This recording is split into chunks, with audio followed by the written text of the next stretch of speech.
Hey, what's up mga kaballers? Maligayang pagbabalik sa aking channel. Halina't pag-usapan natin ang balita patungkol sa matunog na naman nga ho mga kaballers ang usap-usapan sa trade ni LeBron James at ang balita naman patungkol sa pagpunta ni Josh Giddey sa Golden State Warriors. Tara na't pag-usapan natin yan dito sa Basketball Hot Shots.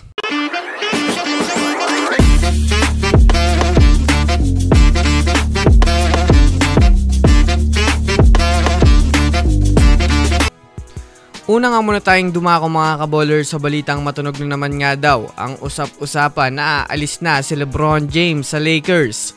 Sa kasalukuyan nga po mga kaballers, para nga sa kaalaman ng lahat, tuluyan na nga po mga kaballers, wala na ngang problema ang Lakers front office sa kampo ni Luka Doncic dahil na rin naman sa pagpirma nga nito ng kontrata na aabot sa $165 million sa loob ng 3 years contract. Kaya naman masasabi nga natin mga kaballers na mukhang dito na rin naman nga ho sisimulan ni Luka Doncic ang kanyang legacy. Sa parte naman nga ho mga kaballers ni LeBron James ay mas lalo lamang umugong ang trade rumors nito matapos hindi nga ito pumunta sa ginanap na signing sa mismong Lakers facility, na ang ibig sabihin nga niyan mga kaballers ay mukhang hindi na nga po kagaya ng mga dati na masyado nang committed pa si LeBron James sa Lakers. Kaya dito naman nga po uminit ang usap-usapan na posibilidad na lumipat pa ito sa ibang team upang doon magretiro. Well, sobra nga pong tahimik ngayon si LeBron at wala nga siyang paramdam mga kaballers sa Lakers. Hindi nga siya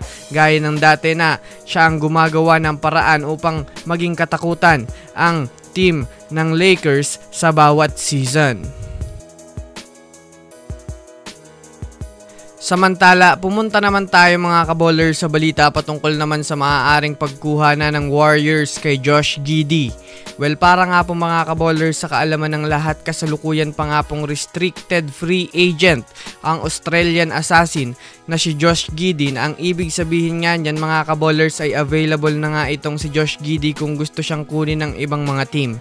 Well, alam naman nga natin mga kaballers, bukod sa kupunan ng Sacramento Kings, isa ang Chicago Bulls sa mga team na mayroong mataas na interest sa available ngayon na si Jonathan Kuminga. Kaya naman isa nga sa inoffer ng Bulls ngayon ay itong si Josh Giddey kapalit nitong si Kuminga. Kumbaga payag nga po ang Bulls na pakawalan si Josh Giddey kahit mayroon naman nga itong magandang nilalaro sa Bulls, dahil mas naniniwala nga ang Bulls na mas may malaking potential itong si Kuminga na makapagbigay ng mas magandang future sa Bulls dahil nga sa pagkakaroon nito ng improvement kada season. Ayon nga sa ibinalita ng isang NBA insider na si Tim Kawakami, isa nga lang daw mga kaballers na player ang inaantay na i-offer sa Warriors upang bitawan na si Kuminga.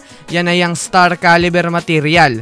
Ngunit syempre malaki pa rin naman nga ang pag-asa nitong ni Josh Giddey mga kaballers, lalo pat mayroon nga itong consistency sa performance. Hindi gaya ni Kuminga na inconsistent player. May magandang laro minsan at minsan naman ay walang magandang laro. Pero magbabase pa rin nga ito mga kaballers sa mismong general manager ng Warriors na si Mike Dunleavy ang magiging desisyon ng kupunan.